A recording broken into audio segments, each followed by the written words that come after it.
Hi, welcome to GalaxyCon Live. I am Mike Broder, and with me is my co-host, Patty Hawkins. Good evening, Patty. Good evening, Mike. How are you doing tonight? Doing great. We have an incredible guest tonight. He is Patty.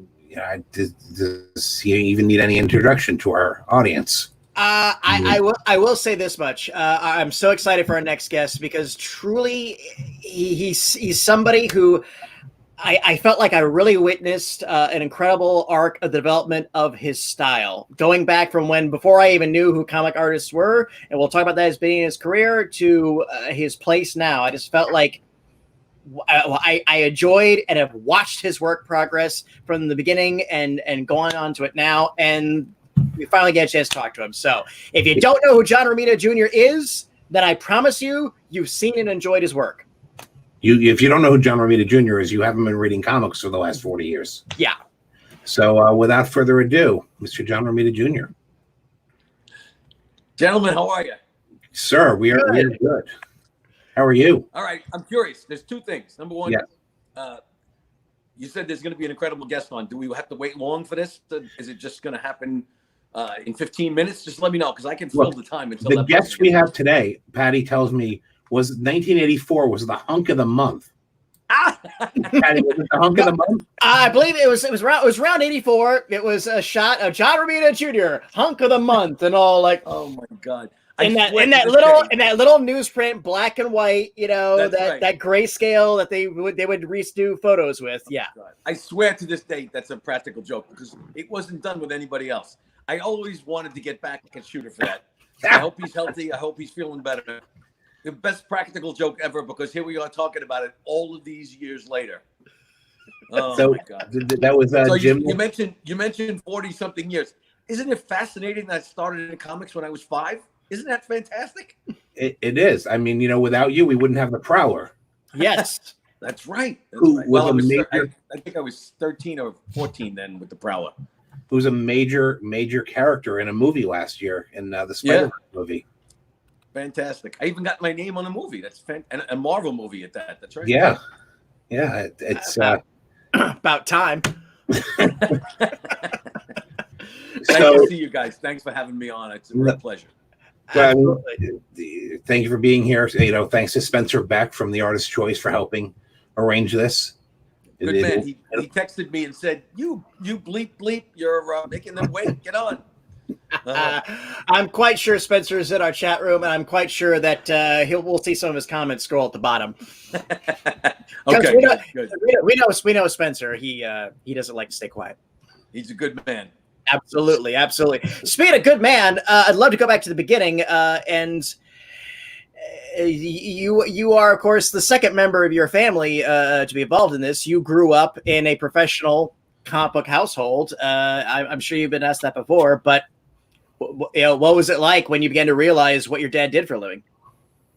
The first thing I noticed was the novelty of it with friends.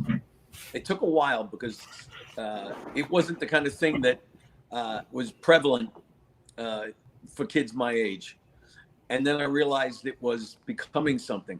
The funny part was, until this novelty kicked in, he was drawing romance comics. Yeah. Who knew? It was. I saw a lot of people kissing. So my brother and I didn't pay attention. And when he did, there's a specific cover to Daredevil number 12. I woke up in the middle of the night from a bad nightmare. I think the monsters were under my bed, something like that. So I ran up to the attic, one of those pull-down attics that they had in Queens back in the day. Yeah. And I go climbing up there. Yeah, exactly right. And it was probably 4 a.m, 3 a.m. And he said, "Are you okay, kid?" Yeah. And I rubbed my eyes, walked over to his desk, and expected to see the same old Leonard Starr-esque type of romance stuff. And I saw Kazar up in a tree and Daredevil surrounded by the Plunderer and his men. And I asked the question, "Dad, what is that?" And the man, God bless him, patiently explained the whole thing to me. That these are the bad guys and the Plunderer is their boss. And oh, by the way, they're gonna fight, and Daredevil is a blind character. And I think the top of my head exploded. And he told me, I sat down right there and listened and started drawing on scratch paper, whatever it was. that was the moment that I got locked into comics. But until that point, it was just romance. And then after that, suddenly, my father was a famous cartoonist. I said, holy mackerel, this is fantastic. And then it grew from there. When he started doing Spider-Man is when it really grew. That was the novelty, excuse me. And then it was, in Queens back then, you don't brag about what you are very much. You just keep to yourself. But when people come to you and want you to tell them about it, that's when it opens you up. And it was more fun than you can imagine. And then to get into it, it was tough because I had this man that was a brilliant artist to begin with, and everything I did paled in comparison. We spoke to the Kubert boys. I've spoken to on many occasions. Have felt the same way. Yeah. It's an honor to have a brilliant artist as a father, but it's also intimidating as all get out to have a brilliant artist as a father. Well, your father was, clearly your father's a brilliant artist, and you come in. You remember the romance books, but he had he did those Captain America books, I think. Yes, back in the 50s. That's correct. I didn't find this out until well after the Daredevil cover because I was so young at the time. And then my brother would ask questions about what he did in the past, and he would explain. We suddenly saw the Captain America books. Yeah, those Captain America Tommy Smasher books. Yeah. Yes, exactly right. And So, Lee, yeah, Rhode Island Red and crazy villains with goofy commie titles like that. Yeah. So speaking of your father as this amazing artist, you start in a very similar style, and like the Kubert brothers, you develop a very, very unique style as your career proceeds. I mean, I think those Daredevil books you did really were I remember how amazing those books were and how radically different. I mean, you look at that stuff compared to your early Spider-Man work, that's a huge tonal shift in style. The Spider-Man stuff became that because I was in awe of what my father had done with Stan previous, and I wanted it to look as good as that, etc. But I was kind of flying by the seat of my pants. I did the X-Men after that, and I was doing breakdowns. I did Iron Man before that. I forgot the timeline. But I was working with a guy like Bob Layton. I have it right here. Doing early stuff with Marvel UK, I guess doing the covers and reprints and stuff like that. Seems like Iron Man may have been the first regular gig, and I think 115 was the first full book. Yeah, full book. Yeah, and by the way, Iron Man 150 is one of my. If I had to pick a single comics, one of my favorites of all time, Iron Man 150 is still one of them by far. All right, I started on 115, and 150. Yeah, I started improving. But interestingly enough, I was doing breakdowns, working with Bob Layton and Michelini. Yep. And as I got to do other projects after that, again, breakdowns on Spider-Man, I was doing breakdowns. And I forgot the inker's name. I apologize. A veteran artist. I forgot his name. I'm blanking. Again, breakdowns. And a guy that was helping me along. When I got to do Daredevil, I hate to jump ahead. When I got a chance to do Daredevil, was after doing the X-Men with Chris Claremont. And the same thing, doing breakdowns again. But when I was given a chance to do Daredevil, Ralph Macchio gave me the famous words, it's all yours, full pencil, storytelling, everything. Yeah. And I was given that chance, and I ran with it and had more fun than you could imagine. And then it blossomed into what it was. I got a chance to work with Frank and on the graphic novel. But the timeline was breakdowns. And were you on X-Men? Were you doing breakdowns that entire time? I was doing tight breakdowns. I was doing shakedowns, if you want to call it that. Around 183, that fight between Colossus and Juggernaut in the bar. Correct. Then it started getting tighter and tighter, and I was given more latitude with as I made Chris Claremont a little bit more comfortable. I was given a little bit more latitude, and I was starting to do tighter and tighter work. But it was still controlled by Chris Claremont, justifiably so. Brilliant writer. But I remember. I remember that X-Men 183 book was when I first saw your name, and I was like, "Oh, I like this artist." Thank you. That's one of the artists that I have to just now follow around, and then, that I love, that fight and that the art in that book is great, and then following you to Daredevil, where you really start to blossom. Yeah, and that was your level up. No question. Thank you. But I had guys like Bill Mantlo to work with, and then Chris Claremont to work with, and then Ann Nocenti to work with. I've always been given great writers to work with. I'm very fortunate, and it enhanced my storytelling ability. But getting on Daredevil, when I was told, because I was frustrated. I remember getting off of X-Men briefly to do Batman Punisher, I think it was. Yeah. Take a break and you'll get back on the X-Men. And unfortunately, not unfortunately, there was brilliant artists that got on it.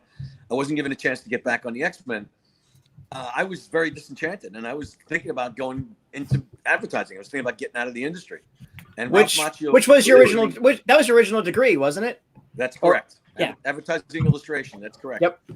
And Ralph Macchio said, "No, you gotta. No, we'll give you. You want to work on Daredevil? Would you like to work with Dan DeCenti, who was the editor, one of the editors on some books?"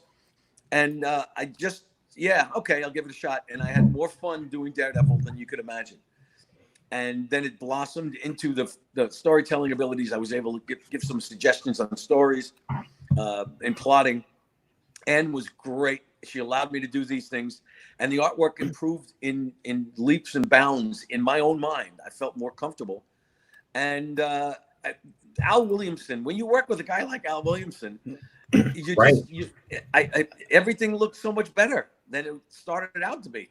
And I was just sheer luck. It was pure luck that he agreed to do it. And then Frank was interested in doing something with me because I asked him about working on a Wolverine graphic novel. He said, no, everybody's doing Wolverine. Let's do a Daredevil graphic novel. And Man Without Fear came about. And I think that, to me, that run, those 3 issues that became the hardcover, probably solidified me in my mind that I can do this. I think I might survive this business, is what I said to myself. Really? Yeah. Is that long? Absolutely. My God. Okay. Well, I would absolutely believe that was, if I had to introduce you to somebody, yes, I would pick Man Without Fear. I would have to say, thank you. This sums up what it is. You and Frank were both absolutely at the top of your game, and as I understand it, that was a movie treatment that he had done. Correct. That never got picked up. So you guys like broke it down into the issues, and the great thing about that series too, I really loved, was that it incorporated all the classic original Silver Age Daredevil mythology of the origin, and layered on all the stuff that Frank did with the hand and Elektra, and nothing nullified anything else. It was a great narrative. It presented the Kingpin as he is, this force. And that's another thing about your style that I've really enjoyed, whether it's with the Fisk or with Juggernaut. You give big guys heft and gravity. Yeah, that was something that I learned. It's not that I asked how it was done, but my father had always had a habit of being in reverence to Jack Kirby. And we would discuss things like that. And he said, look what Kirby does with these characters, the weight of these characters. When they walk, you could see a dent in the floor, that kind of thing. Yeah. And he says there's always a block to them. And that word becomes intrinsic in this conversation. He says there's always an edge to it, side, front, back, because of the power and the shadowing. And it made me think that's how you get the weight to a character, and the size and the bulk is to give it that squared look. And I probably got carried away occasionally with the blocky look. But what occurred to me was that in the Daredevil thing was to give it the heft. Yeah. Because it makes Daredevil a little bit more amazing that he's battling these kind of characters. And the same thing with using the Juggernaut and so on. With Spider-Man, it makes the character's success that much more amazing. But the good thing about working on Daredevil with Frank was he gave me this treatment, and we would talk about it. And he says, listen, I see what you've done on Daredevil. I love what you do with the storytelling. Knock yourself out, take it and run with this, and so on. I think he was working on RoboCop 1, 2, or 5, or 6, or whatever he was working on. Yeah, he was. And we're working on it. And in the middle of me working on it, phone calls. There was no internet at that time. He tells me, listen, I have an addendum to this. It's a couple extra pages in between page 17 and 18. Oh, great. At this time, it was a 64-page graphic novel. He sends me the addendum. It ends up being 88 extra pages between page 17 and page 18. And it turns into this gigantic graphic novel. But Frank let me do what I wanted to do with the storytelling. It was the most fun I had ever had on something. And played out so well with me that the subsequent teaming up with Frank was the same kind of thing. He would give it to me and let me run with it. Even to this Superman, Man Without Fear, Superman Year One that we just completed, the same thing, a huge amount of pages, and he allowed me to do what I wanted, and then he would write according to the artwork, because we both were born, so to speak, in the Marvel manner of getting a plot and turning it into artwork. But Man Without Fear, even though I was relatively inexperienced compared to what I am now, the story was brilliant. And we had so much fun with some of those scenes, especially with the Kingpin breaking the neck of the Godfather and becoming the Godfather, that kind of thing. And little vignettes, either Frank's suggestion or just mine from watching a lot of great movies with my father. It was so much fun to incorporate some of those storytelling tricks that I had gotten over the years from watching a lot of films with my father. It just all jibed. I loved it. And to this day, if somebody asks me, what do I consider the best work I've ever done? I think from start to finish, it might be that, because I just had everything worked. Everything worked. And the presentation of those books as they came out, those 5 issues with the embossed covers. Right. Those covers were gorgeous. The interior. And now, I think that Daredevil and the Superman story you just did with Frank, those are both evergreen stories. So those are things that can live forever as a collection. And, when you want to show somebody, hey, you want to get into Daredevil, this is where you start. This is the starting point. That's your point. And I appreciate that. Again, I go to the process. Frank and I started with the Marvel manner of plotting. Yeah. And I don't know if it necessarily covers all artists, that they would be better artists if they did working from plots. I don't know. But the success I've had with Frank is not a coincidence. He's brilliant. And the other jobs I did with him felt the same way. He would hand this to me, knock yourself out, have fun with it, and then write the dialogue according to the dialogue. I think the Marvel method forces you to really grow as a storyteller. Absolutely. Absolutely. And here's the irony. Here's the irony now, and this happened recently, that now DC is more interested in that format. Yes. Although they're not eliminating scripts. They're telling writers, you're going to give some dialogue, you're going to give scripts, but it's an amalgam. It's a script and a plot at the same time. If the artist so chooses to change the storytelling and the pacing, please allow it, maybe adjust the dialogue, or the artist will let the writer know, I got this scene I want to add, or this scene I want to adjust. Is it okay? And can you change the dialogue? I'm allowed to do that with some writers. I think it's because I'm older than all of them put together. But the truth of the matter is that it's a nice camaraderie, so to speak, because I've had experience storytelling. Some of the best collaborations, the great collaborations of writers and artists, are when they're putting together the book together. Generally when a guy says, okay, you just draw this and that, and you have to give the artist some freedom to let their wings fly. And I think that is Man Without Fear couldn't have been scripted. And not to put anything against Frank, but just that was a jam piece. It developed by itself, not by itself. Excuse me. It was able to run by itself because we could add to it what we wanted, and it was wide open. Frank at that time was just allowed to do whatever he wanted. Now I don't know how much of that he gave me was the actual treatment. I don't know. I have to ask him again if he adjusted it for me to work on. I'd like to think he just handed the treatment over to me, and I think that was the case. It had some dialogue and it had some directions, but at some point there were a couple of sentences that would lead to 10 pages. Yeah. Or there were two typewritten pages that would lead to one panel, that kind of thing. So and you drew a very, very good Elektra. I'll leave it at that. Which actually does bring up another point, which I really appreciate about your style, and I think a lot of people aren't cognizant of it as they should. You are really good at remembering that unless they're a superhero character, the comic book universe is populated by regular looking people. and you're very cognitive of even a background character or somebody in a gang or whatever. This is their style. you gave them clothes and you gave them styles and fashions of the day, and you gave them a piercing here, or Thank you very much for noticing. They looked like somebody that was very well cast, both in central casting, had a good costumer, had a good art direction, and okay, boom, you're ready to get killed down the scene. That is such a huge compliment. Thank you very much. Interestingly enough, I went to a convention and I had he wasn't a young man, but he was a father to the kid that was in front of me, and he, after I signed the books, he said, "I want you to know that I've seen your stuff that my son reads, and I looked at your backgrounds and I've looked at your crowd scenes. You really are from New York. I see you put all of these different looking people." Now the man was of color, and he said, "You put all races, creeds, and colors in your backgrounds." He says, "Is that something concerted?" I said, I'm from Queens, New York. That's the way we're brought up. Everywhere you look, there were different colored people, different everything. Yeah. So it had to be that way.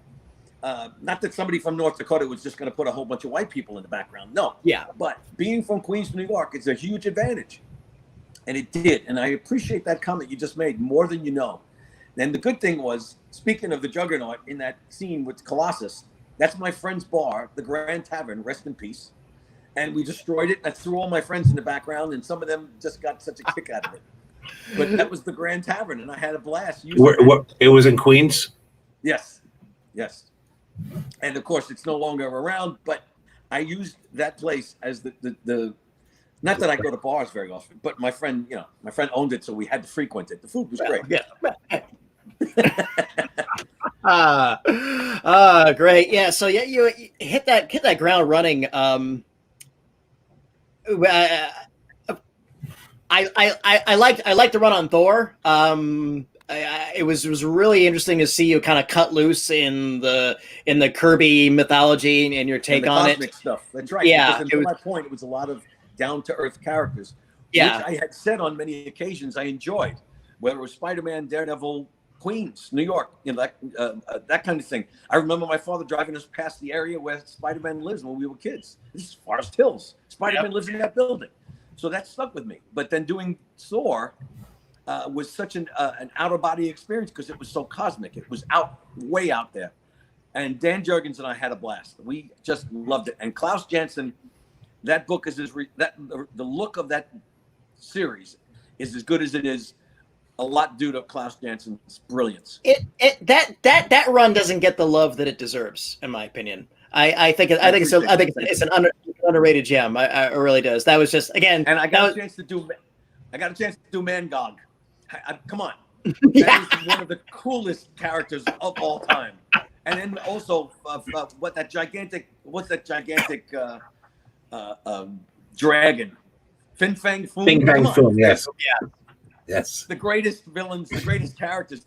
That monsters, how much more fun can you have? But Mangog was a blast. I'm so glad that Dan brought that character in. Fin Fang Foom, a giant Godzilla-esque creature that still wears bikini shorts. Right. And this is why we love comics. You don't want to see the genitalia of a gigantic dragon. That's Those right. purple shorts are, Oh, absolutely. Then I don't know if he came to Marvel or Marvel came to him, but somehow J. Michael Straczynski got a job writing Spider-Man, and you were on board. What was that like? Or how did that evolve? I think it was the editor that said, "Would you like to try this?" kind of thing. I very rarely made smart choices on my own. There was always somebody helping me out. I'm glad I agreed to it because under the horrible circumstances, issue 36 was in there. But Joe is he's brilliant. You look at that run and it was brilliant. Although Dan Slott's run with me was equally as brilliant. I honestly, the character itself to me plays itself out better than it played out when I was working on Daredevil. It just felt like I was comfortable with the character. But that run with Straczynski, which overlapped issue 36, I can't tell you how important it was to me, how horrible and important it was at the same time. I can't open the book. I can't look at it. It kills me. I can't. That book is one of the most beautiful books ever printed in the comic book industry. I appreciate that. and that scene with Doom in that book is like gut wrenching. I mean, there's so many parts of that book that are gut wrenching. It was a wonderful, and I use that term in reference to it, not say it's a good thing, but I've always described it as it was a moment where the industry didn't break the fourth wall, but everything just stopped. And it was this wonderful thing. Let's acknowledge what's going on right now. All these characters are going to stop, and everybody's looking at you, the reader, and it's everybody involved in that book sharing this moment that we all did. And John, on that. I lived in New York at the time. When 9/11 happened, I lived in Hell's Kitchen. Ironically, in one of those buildings that has, that overlooks the school playground, that is a place where like Matt Murdock would be. I knew people, that we lost. It was the most awful experience anybody could ever imagine. And I mean, you were there, but that book I think was really important. And it to a lot of people around the world that read that and saw that, I thought it was a great, what's a good word that I can look for? It was a great moment. Well, it's a testament to what happened, testament to the moment in time on the heroic side of it. Funny you should mention it. The first thing I thought when they mentioned us doing a book about 9/11, I said, I can't do this, because the first thing that came to my mind, unfortunately, was that it was going to try and capitalize on it. Right. Mm-hmm. And I hesitated. I bounced it off my wife, and she said, I don't know. It depends on how it's handled.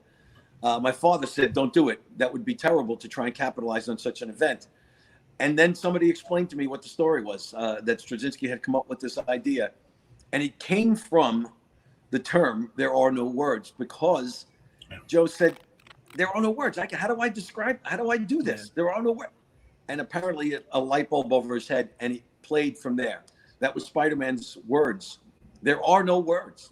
And the frustration of the heroes not being able to save anybody. And it played itself out into what it is. Honestly, it's hard to describe every book I work on. I can be connected to at some point with a slight memory of what I was doing when I was working on it. In other words, if I look at an issue at a convention, I remember where I was at the time. I don't remember anything about working on those pages for the 5 weeks I worked on. I don't remember what position I was sitting in. All I know is I remember my wife coming in, and there was reference that was daily printed out. We lived on the walls to keep me in touch with what was happening minute to minute, and that's all I remember, was being completely deluged with reference that changed every day. But it's a blank spot in my memory, and of course, I think for many people who lived in New York, and the horror that people went through, it's untold, it can't be explained. And friends of mine worked in the fire department, lost 43 friends. Police department lost friends. All of those secondhand stories, but we were lucky. None of our family and friends were directly affected. But it's a blank spot in my mind, and I see the book when it's brought to me at conventions. I can't open it up. It chokes me up. Yeah, I think I can say that it's that month afterwards. I had to try and think about it a few weeks ago. I was having this conversation about that time frame, and trying to remember certain details is difficult because it all kind of blurred together. Listening to the radio, watching the news, just walking around the city in a daze. It's that was that month. That's tough. Yeah. And I remember the reference and the piles of reference that I keep all reference on everything I've worked on. I used to keep all reference. I had to throw it out. I couldn't look at the pic. I have a couple of images stuck to my desk of the heroism of the police and the fire department. And I've kept those because some of them were the New York Times articles, and I would just rip it out and put it up on my desk to look at, and it was there. But the rest of the reference was so horrible to have. I had nightmares, and it were nightmares, constant nightmares. Thank God it's subsided, but it still is a nightmare if I open that book up. That double-page spread of Spider-Man up in the lower corner, looking at the debris, so to speak, ground zero. I can't look at it. I have to close the book. I signed the outside. It's almost 20 years ago now. Yes, I know that. It's amazing. I'm wondering if there's anything that can be done to in reverence to it that wouldn't be unnecessary. Would Marvel consider something? I don't know. The re-release of the book? I don't know. I'm not going to say it because it seems like it would be, again, the feeling I had when it first was proposed to me, trying to capitalize on a horrible event. Yeah. But maybe in sheer reverence to the fallen and to the heroes that still survived. Buddy of mine is a retired detective that he has to get checked every couple of months because he worked the pit. I have a friend who's a sanitation worker, retired. He has to get himself checked because he worked the pit. Yeah. It still affects people. It still affects people. My father was buddies with an ex-New York cop who was Tom Palmer's nephew, who had lung problems. So yeah, he had to leave the force early. So that's All right. Well, thank you very much for the comment. Let's go back to Contest of Champions and drawing all those crazy international characters like the Collective Contest of Champions. It started off to be a story about the Olympics, right? Yes. Yeah. And that's when, for some reason, I was able to do 1 billion characters. And because of that series, Contest of Champions, everybody said, well, look, Romita can do 1 billion characters. And every book I did had 1 million characters in it. To this day, I still get that. You can do it. You got just a couple of thousand characters. Don't worry about it. Working with Bendis. I'm working with Bendis. And whenever I work with Bendis, he throws a cast of thousands in the issues. And just, go ahead. It's Romita Jr. He can handle it. Gracious. Well, you did. Contest of Champions. Well, you did. And again, even without you that way, I adored the Straczynski run you did on Spider-Man. Good mad memories of it too. Weirdly enough, my favorite scene of all time is just when Spider-Man's walking on the wall and the guy's just eating popcorn, just chilling out. It's like, hey, can I have some of that? And he's walking. It's like that again. You're just so good at drawing human moments with these fantastical characters. I think that always. That's another huge compliment. Thank you. And again, that comes from a weakness. When you need to fill either backgrounds or vignettes, you can't just have the guy standing there with his chest up in the air. There's got to be something that legitimizes it in reality. Whether it's my apartment behind me, the clothes that I wear, the people, as you mentioned before, in the backgrounds, to give it that legitimacy because. Again, we're in a fantasy business, but you still have to have something. It goes back to what Stan Lee once said to a group of us. The balance of reality and fantasy is not even Steven. It has to be balanced, whether it's 20% reality and 80% fantasy or the other way around. You go by what works. Mm-hmm. And with Spider-Man and Daredevil and characters, street level characters, there's got to be enough reality in it. So when the fantasy jumps in on you, it's you legitimize it because of the reality you've done to it. And I remember that very well. So when I do scenes in New York, I always try to put something that is recognizable. And whether it's my clothes, my car, my apartment, my friends, scenes that I've seen, whatever it's, as you just mentioned, that to me makes it legitimate. And I think that was a failing of mine, that I needed that, so to speak. I had to use that so that people would show that I'm legitimate. And now here we are, all of these millions of years later, and it gets mentioned, and I can't tell you how much I appreciate that.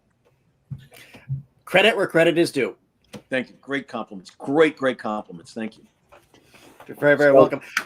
Go ahead, Mike. No, Patty, we're well, I was about to say, we're about ready to the Eternals and the collaboration with Gaiman, and the Eternals had been I won't say a stagnant, but it's certainly been a dormant property at Marvel, and they had tried. Well, it seemed like every 7-8 years they were like, "Oh, let's do it a mini series or whatever." And you and Neil took a really good crack at it. Speaking of Neil, and I would harkens back to something we said a few minutes ago.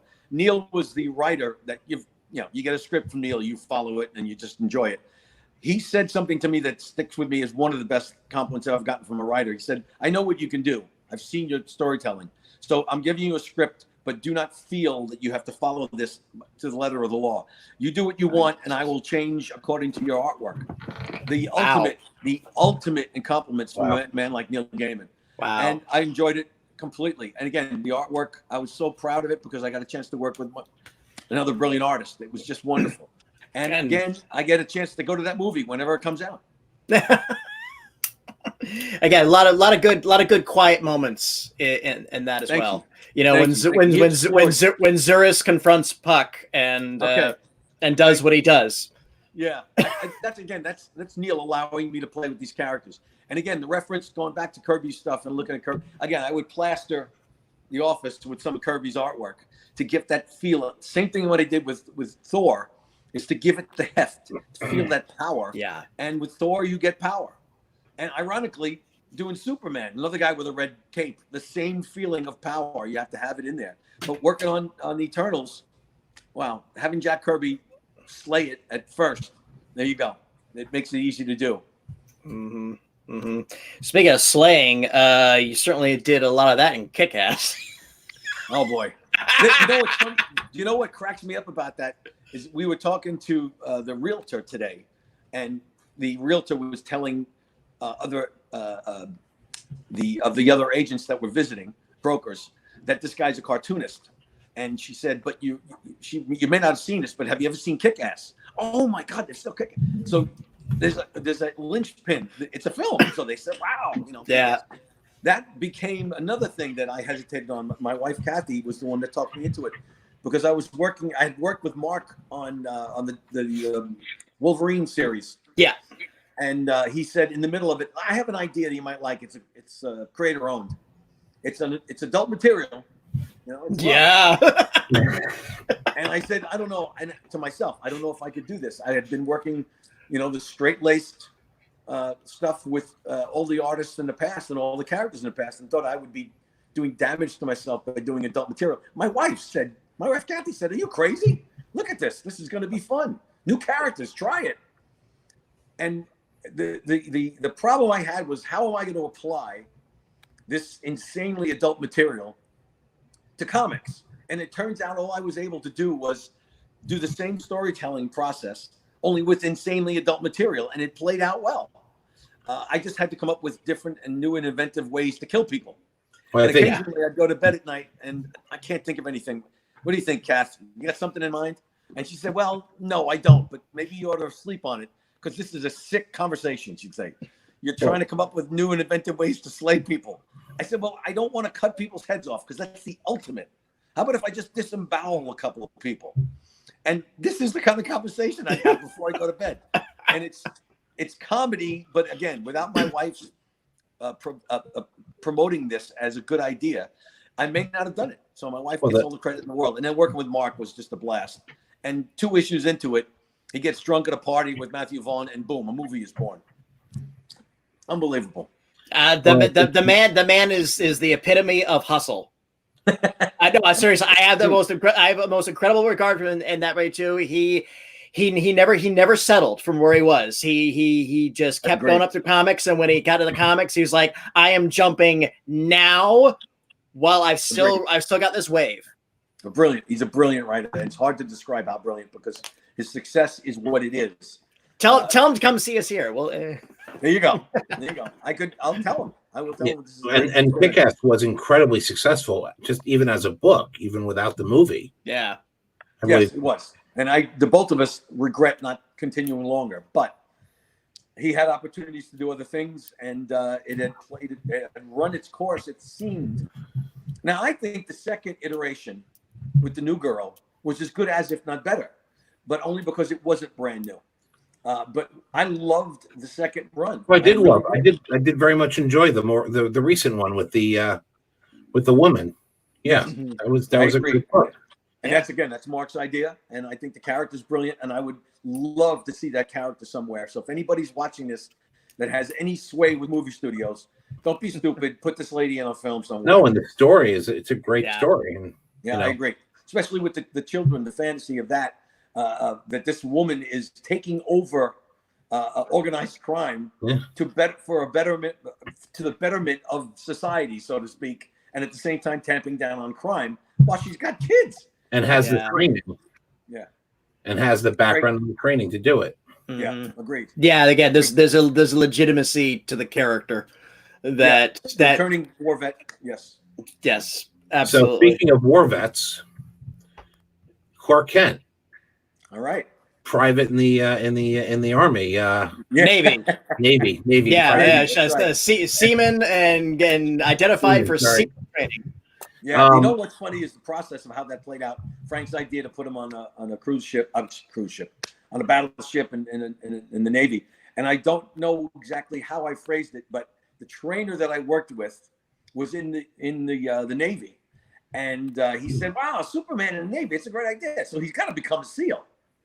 I said, "Holy shit, what a brilliant idea!" So I give my trainer all the credit, because think about it. When you have a specimen like Clark Kent, who legitimately was Superman at the time, he's got to be discovered by the SEAL commander and go to Bud's training.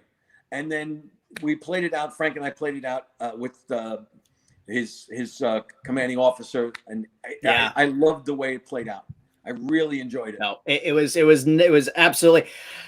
I was looking forward to it, but I had to admit I was getting a little okay. Every 3 or 4 years, a team does their version of the Superman origin, and it still kind of follows the paradigm, Daily Planet, this, whatever, and that whole military angle was perfectly logical.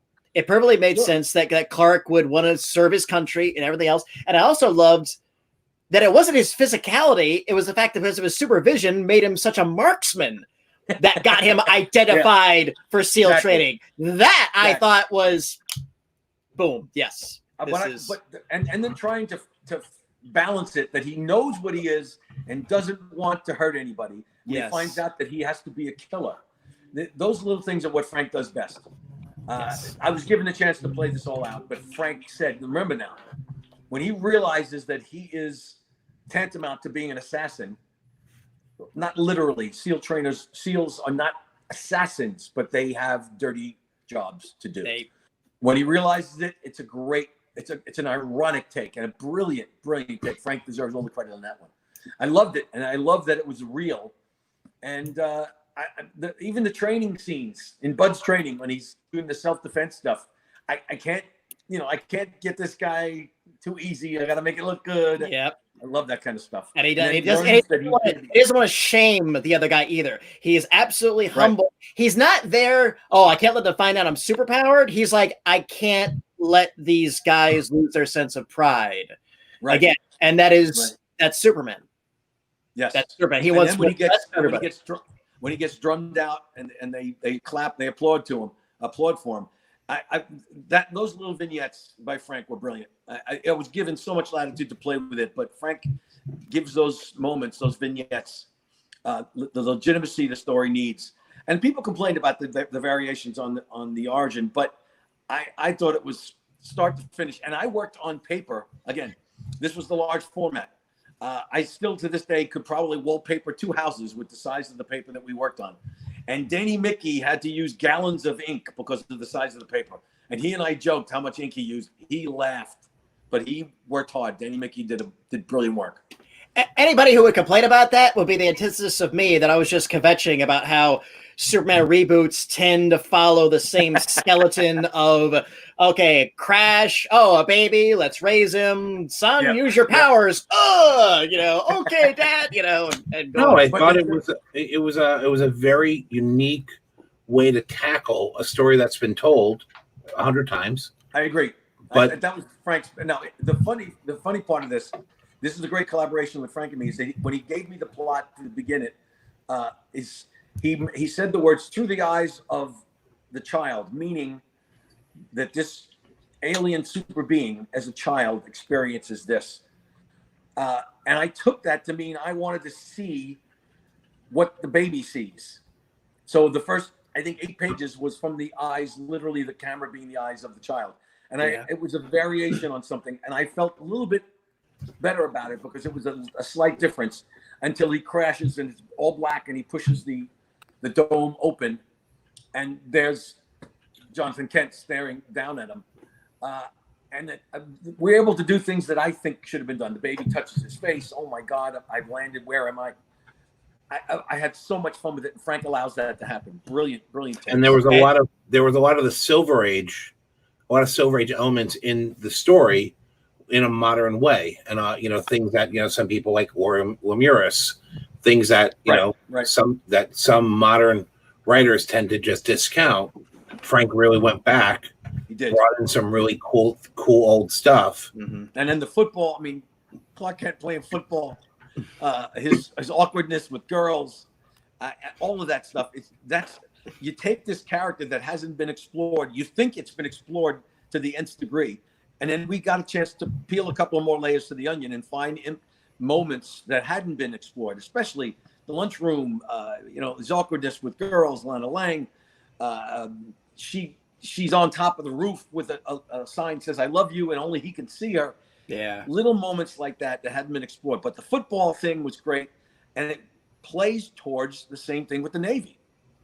His father tells him, "Don't show off," and that conversation goes back to a conversation that I had with my father and he had with my brother and me. You do not look for trouble, but if somebody puts a hand on you, do not hesitate to take care of yourself. Protect yourself. Do the right thing.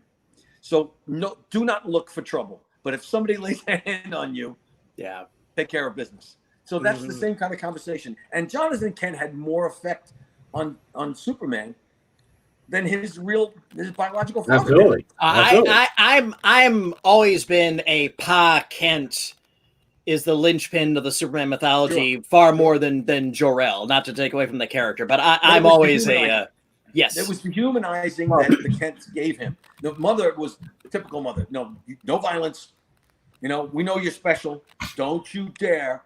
But the conversation, I remember like it was yesterday. If anybody lays a hand on you, but if they don't lay a hand on you, you do not look for trouble. Yeah. And could you imagine when a super being gets that driven into his head? Don't look for trouble. But if somebody lays a hand on you, destroy the earth that it's on, destroy the planet that it's on. That's the story of Clark. The story of Superman is the antithesis of the story of Batman. I mean, it's the all-American story. I mean, it's you have the immigrant story, which is this amazing immigrant story, and then the American truth, justice, and the American way. Coming in. Sorry, guys. No worries. You got truth, justice, American way. So here's this good old-fashioned farm boy raised on American values, good Midwestern values, who's an immigrant, right? Becomes Superman, but carries that Midwest upbringing with him everywhere he goes. Agreed. Yeah, he did again. It's just like what he did with Man Without Fear. Frank adds these little moments and these vignettes that allow you to play beyond your normal responsibilities. And again, the best times I've had working on a series is because I was able to play with the plot, and that's what Frank allowed me to do. And that I said it just a couple of days ago that Frank allowed me to be me, if you'll excuse the expression, because I have a stronger storytelling sense than my art is, and the storytelling makes my art look better. Then, of course, having Danny Mickey on it, that's nothing wrong with that. And I think we've got a book now that could sit next to, on the shelf next to, we'll say, Jeff Loeb's Tim Sale's For All Seasons, next to the Grant Morrison Frank Quietly Superman All-Star Superman book, and these are books you can give to anyone and go, okay, you want to read Superman? Start with these. Absolutely. There you go. And I don't know if it was the first time I saw you do the big three, but at the end of that, we did get to see you do Superman, Batman, and Wonder Woman together. Yeah. And I don't know if you had done that before for DC, but was that the first time you had all three of them on one page? It is.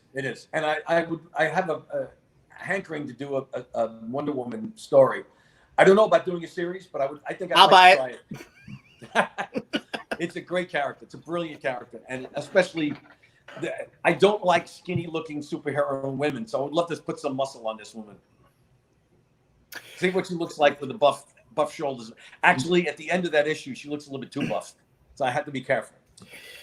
John, you draw women that are relevant to my interests. Hey, my wife was a bodybuilder. I know all about it. She's an important part of me exercising the way I do. So when I think of women as superheroes, I can't imagine a skinny, lean-looking superhero female. But think of Wonder Woman. She's a Greek Amazonian warrior princess. Exactly right. So she's got to have some muscle on her. Right. She's not Supergirl. Yeah, her whole life. Female Superman, yeah. Her whole life, she grew up surrounded by swords and weapons and was told to use them. No, she should have. You should have that. She's the warrior. I mean, there's a place for your more daintier superheroines, but then she's supposed to be the brick. She's the,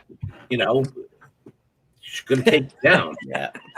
What else is on the wish list for you? If you could write your own ticket, so to speak. I don't know what to say. Just everybody knows you're not supposed to yell until the light is over. The light is off. I don't know what to say to you. I'm kind of held back. I'm so delated on this. I don't know. I can't think of the words to describe it. But yeah. Well, you want to do Wonder Woman, so we got to get you. You got a Wonder Woman story in it. Yeah, I'd love to try that character in the Walmarts, the female character in Walmarts. I would love to try it just to see because having the 3 characters at the end makes me want to try. I've done Batman, done Superman. I got to try her. Is there any other character you want to take a crack at? At DC or in general? In general. I'd like to try her. That's one thing. But I'd like to get back to doing Batman again, especially with the Claude-esque money lives. The 3 of those characters are the great characters, but I'd like to try them all with the right writers. But I would like to try I'd like to try her. I really would. Oh yeah, absolutely. If I had the power, I always thought I've always wanted to see you dabble with Doctor Strange for a while, or maybe if it were DC, then give you Dr. Fate. I would love to see you tackle comic book magic and sorcery. I'd be very interested to see how you would handle that. I appreciate that. I enjoy doing Black Man. Excuse me. I'd love doing the over crazy benefits of that. All I know is the cape of that character and the power of this. It made me want to do made me want to do Marvel again because of that character. It's just a brilliant character that I didn't get a chance to do full time. Mm-hmm. And it reminds me, now that you mention it, I would love to go back and do that character because it's and Spider-Man.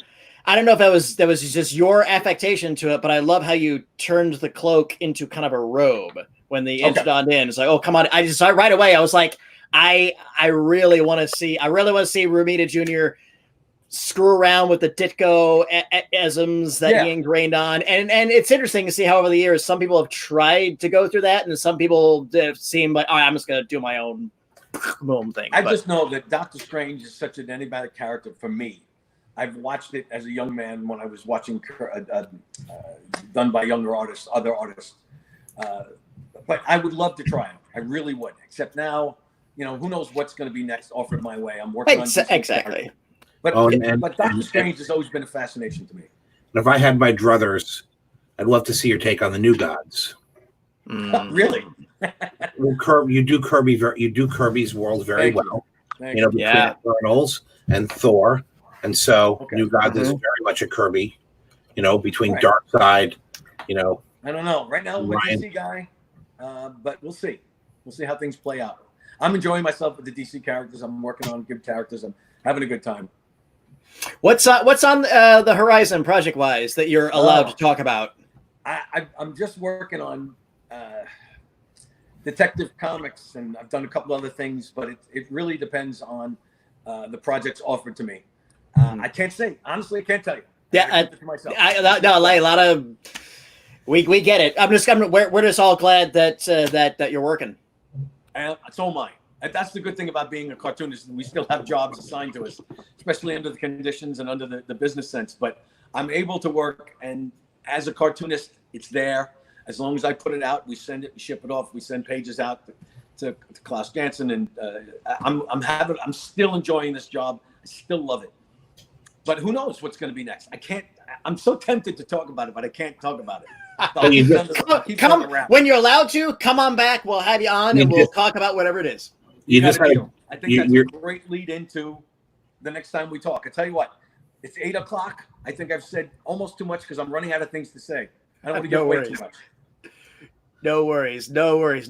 Oh yeah, you have you have your Twitter handle inside the corner right there. The real JR X and one, and we will look forward to announcements and whatever you got on there. And John, it's such a pleasure to finally talk to you. I've been such a huge fan for several decades, which I'm sorry that ages all of us, but.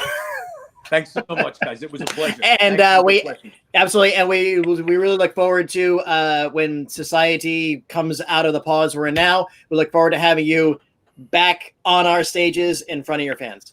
Excellent. Just let me know. I enjoyed this very much, guys. Thanks so much. John, thank you so much for the time. Be well, guys. Talk to you soon. Take care.